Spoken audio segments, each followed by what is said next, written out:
Hi there. I'm in a bit of an odd situation here. So I decided to turn on the camera and see what flows. You know, a lot of times I will be completely drawing a blank or blocked from understanding until I get this flow going, this flow that's being recorded, either written or visual now, my new way. On 12/16, it was my 1-year anniversary on uploads to YouTube.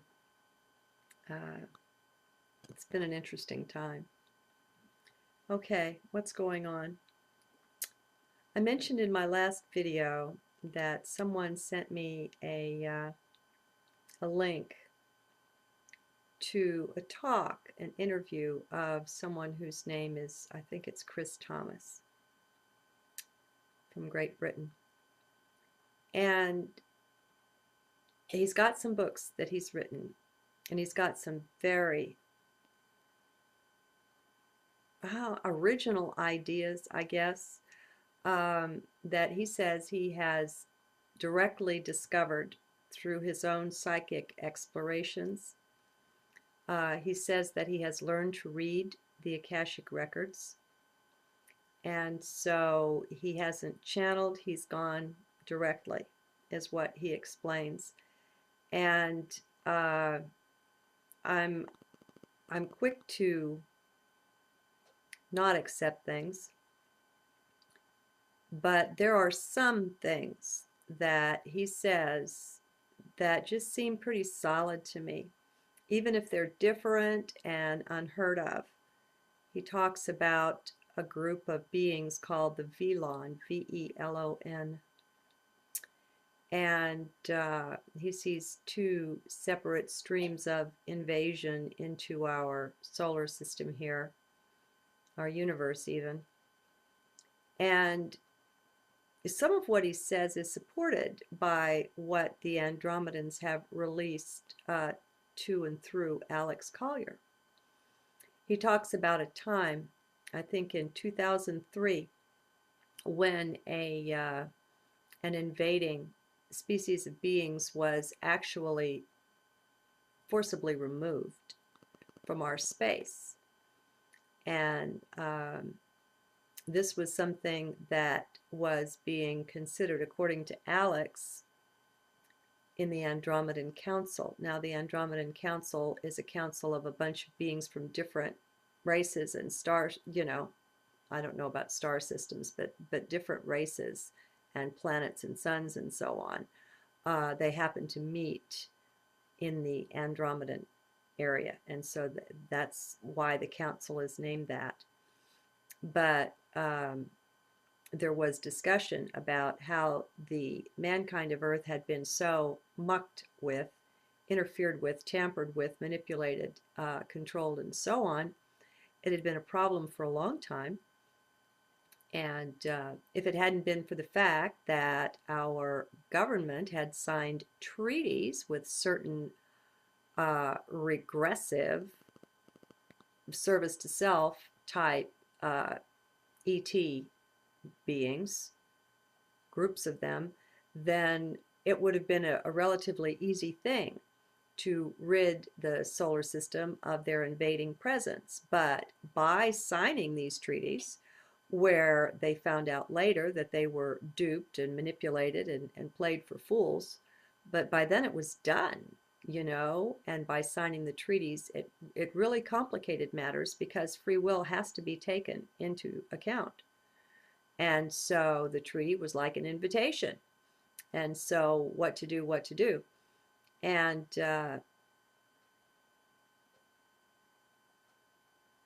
so the Greys, are, according to the Andromedan Council, are particularly aggressive and against humans, not just here, but apparently in 21 different star systems are having problems of the same sort where there are humans, and the Greys are just kind of predatory and arrogant and all that kind of thing. So anyway,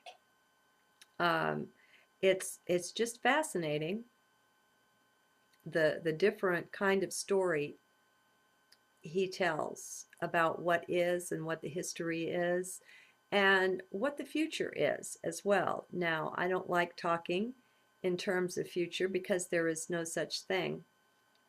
But we're here in our 3D minds and our 3D reality, and we're having to use words to speak, and words are very linear, and so we're dealing with time here. And so it's challenging. We keep looking at the two sides of the coin. You know, on one hand, everything is simultaneous. On the other hand, that's not our experience of it, our seeming objective experience. On the one hand, everything is one, and there is no hierarchy in one. On the other hand, there's a cosmos and there's hierarchy because you have hierarchies of frequencies and so on, and beings occupying the different ones, and by definition that's a hierarchy. So it's like both are true at the same time, and it totally boggles the mind, and that's fine, folks, because we're going to heart with these things. We don't rely on mind. This just isn't one of those things that it's useful for. So I've been in a bit of a quandary. I've done introductory videos before. One was to introduce Alex Collier, and I'd gotten permission to upload one of his lectures. And so I did that. One was George Kavasilis, and I got permission to upload one of his talks. And I did the intro. And then when I discovered Credo Mutwa, and I heard the wonderful interview that David Icke had done, where David really, you know, took a back seat and just let Credo talk. Well, that was just too excellent to pass up. And so I did an intro to that. So I do want to do an intro to Thomas, Chris Thomas. But my quandary is that he covers a number of points, and mind, it seems that mind is wanting to come in and take it point by point by point. And it's like I feel kind of lost in the middle of that because I haven't functioned that way for some time. And if somebody did that for me and they laid it out point by point by point that way, I wouldn't find that very useful because I don't have any use for mind's arguments. And so that's why I'm just turning on the video, not to introduce him because I don't think this is that, but just to work my way through what's going on. You know, why can't I just talk about the man? Now, with these others, I listened to, and this is part of it, okay? I listened to the lectures that where I introduced the person. I listened to those lectures again and again. I have this thing where it like has to absorb into my cells. And if I feel it's good enough, I'll let it do that. You know, I don't want to take things into my being, into my consciousness that aren't sufficiently accurate or truthful, you know, to pass the BS detector in the heart there. And I feel pretty good about Chris, but there are some things, some ways he looks at things to which I object. He's got a great concept, though, just to introduce a concept to you.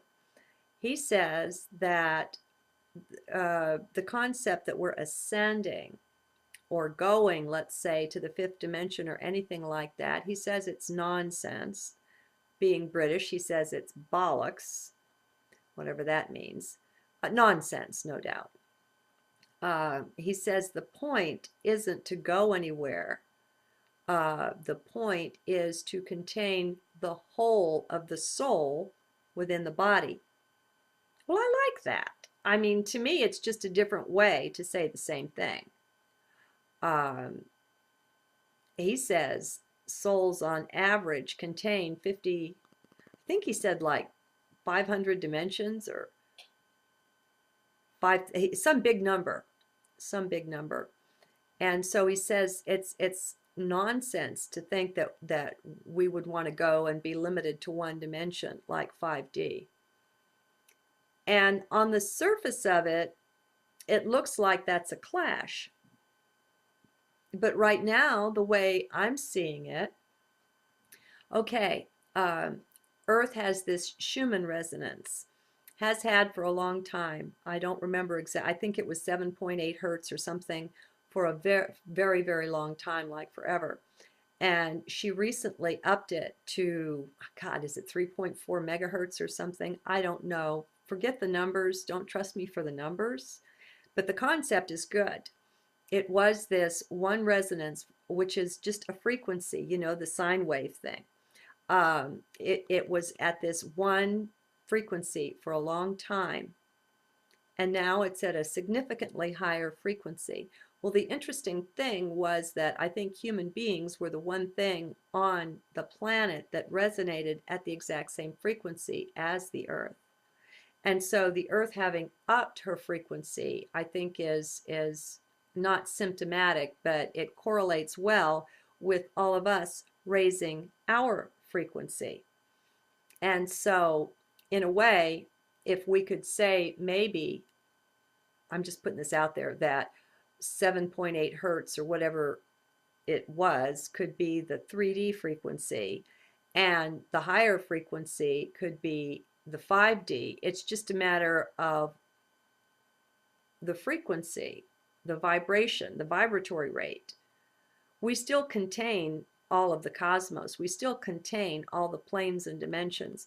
I mean, he's got some wild ideas, such as the whole reason for the need for chakras is because Earth has been vibrating too low.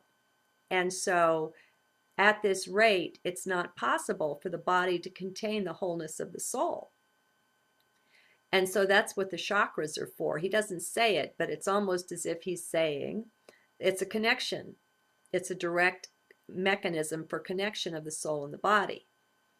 And so that being the case, then once the soul is fully contained within the body, there's not the need for the chakras anymore. And as a psychic, he says this is what he's seeing. He's a healer as well. And one who woke up one day with a hypodermic needle hole in his arm and something deadly in his body. And so, you know, the speakers of truth often have these kinds of things happen. And so that kind of lends a little reality to what he's saying. It just makes me pay closer attention because, you know, there's no need to attack someone who's just so far out in left field that he doesn't have anything powerful to offer. And so he's got some really brand new concepts. And I like that. It's all a part of this thing of not holding tightly to whatever our beliefs are, but allowing the breeze to blow through, you know, and not being so shaken by brand new concepts that we can't look at them. And so I'm having fun looking at what he has to offer. But I think it isn't soup yet. So I don't know what I'm doing. I don't want to be confusing to people. But I have requested permission. Whether it'll be given or not is a coin flip. But I've requested permission to actually upload this two-part lecture. It's at least an hour. It might be longer. It might be 2 hours for all I know. I mean, right now I'm just so not anchored to the mind and to factual kinds of things like that. And some people might think that's pretty worthless, but you know, the realm and realms where I abide, those things are so second rate. You know, they are so non-essential that they're unimportant. And so that's just where I am.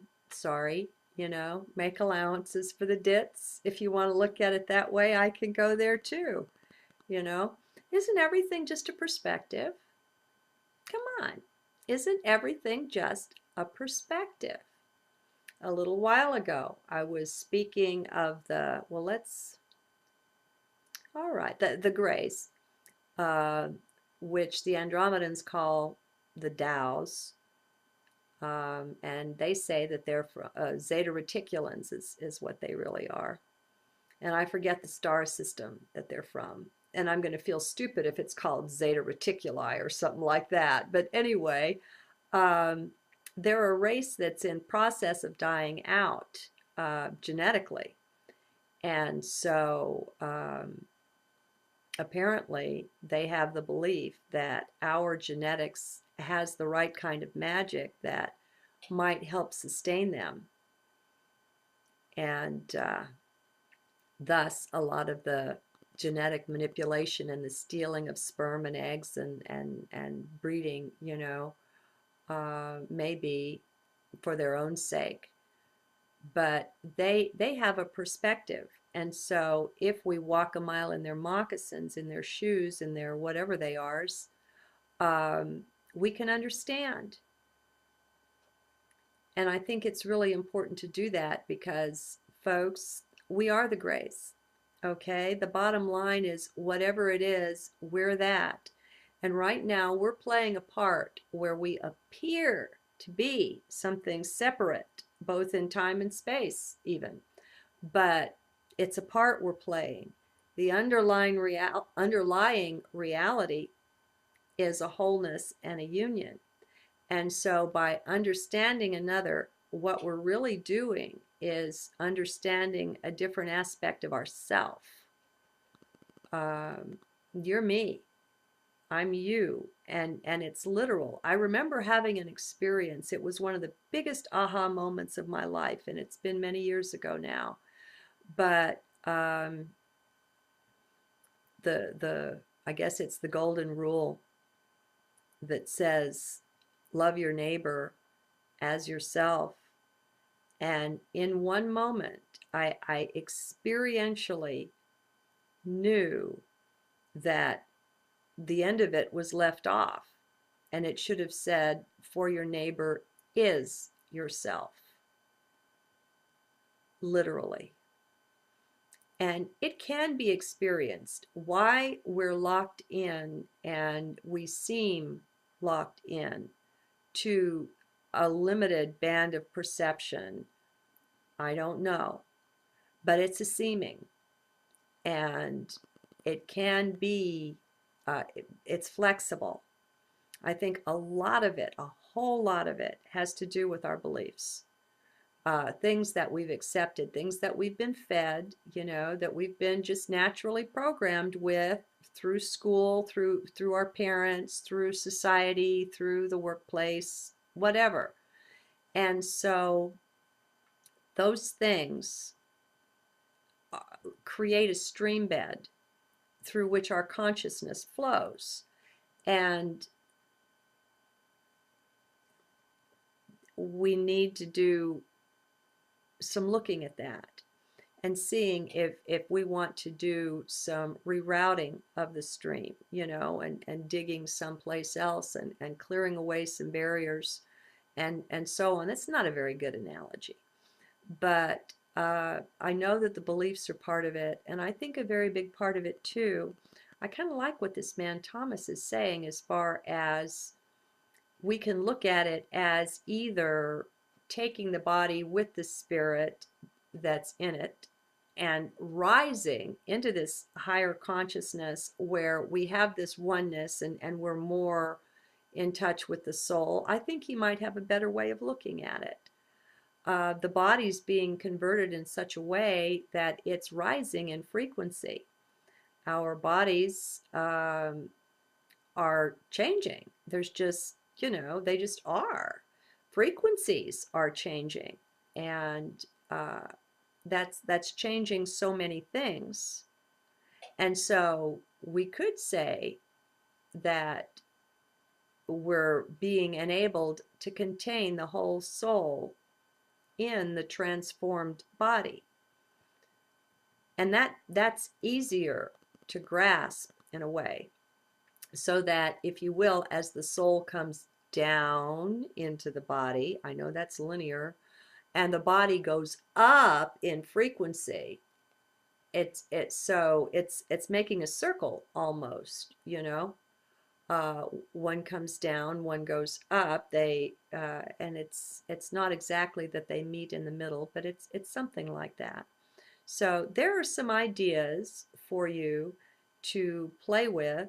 Um, he says also that nobody has the Roy G. Biv, red, orange, green, blue, indigo, violet set of chakras anymore. That as you change frequency, you change color, and that's just a given.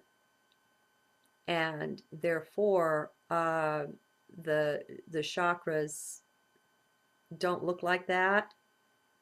Um, there are those people walking around without chakras because apparently they're in the millions already that have managed to contain the fullness of their soul or spirit. And then there are others. He says, and he describes the colorations, and some of them are translucent or clear even. There's an energy there like a heat wave on a highway or the desert, where you can see that there's energy in motion, but it doesn't have a coloration. Very interesting. It's fun. I hope this hasn't been too scattered. I kind of suspect maybe it has been. I don't know. We'll see. Good day then. It was my 1-year anniversary on uploads to YouTube. It's been an interesting time. Okay, what's going on? I mentioned in my last video that someone sent me a link to a talk, an interview of someone whose name is, I think it's Chris Thomas from Great Britain. And he's got our universe even. And some of what he says is supported by what the Andromedans have released to and through Alex Collier. He talks about a time, I think in 2003, when an invading species of beings was actually forcibly removed from our space. And this was something, I'm quick to not accept things, but there are some things that he says that just seem pretty solid to me, even if they're different and unheard of.